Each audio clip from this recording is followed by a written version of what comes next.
مرحبا، تكلمنا في الحلقة السابقة عن نصائح صحية وأسلوب حياة صحي، وتكلمنا فيها عن الرياضة ونمط الغذاء والنوم وعدد ساعات النوم وشرب الماء وأهميتها في أجسامنا والاهتمام بغسل الأسنان ومواضيع كثيرة تكلمنا فيها بالحلقة السابقة. وآخر شيء تكلمنا عن الجوع وأنواعه وسنذكرها في هذه الحلقة إن شاء الله. معكم أنا حنان الورد في بودكاست أسلوب حياة.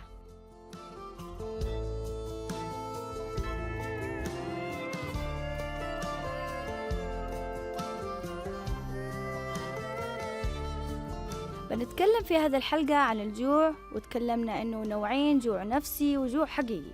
يحصل ذلك للي ما يمارسوش نمط حياة وأسلوب حياة معين ومتزن في حياتهم.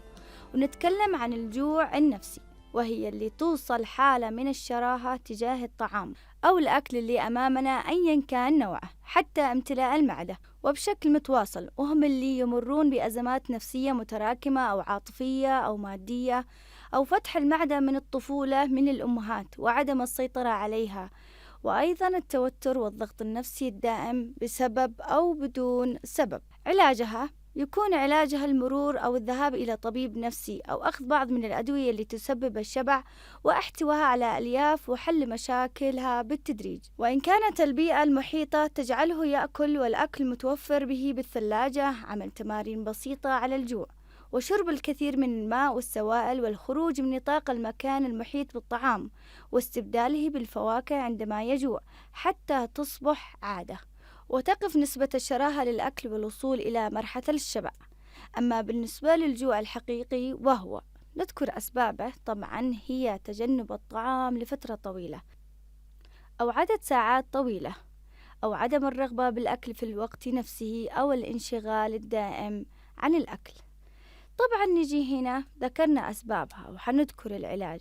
إن كان صوم فهناك مسموح للجسم يوميا كل أسبوع بالصيام، وهذا شيء إيجابي وصحي، والإفطار على أشياء صحية لتجنب الأكل المفرط.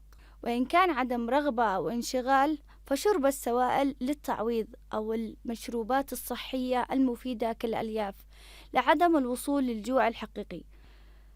لا يوجد وقت للتفكير بأنك أكلت أم لم تأكل، وذلك بسبب النسيان. هذا ليس عذر، فيجب عمل تذكير أو منبه في الجوال لتذكيره يوميا بوجبة الطعام المنتظمة صباحا ومساء، مع شرب الماء وما بعد كل وجبة، وأخذ نوع فاكهة ما بين الوجبات لانتظام الغذاء والحفاظ على المعدة والجهاز الهضمي من أي مشاكل. إلى هنا أصل بكم إلى نهاية هذه الحلقة من بودكاست أسلوب حياة. معكم أنا حنان الورد.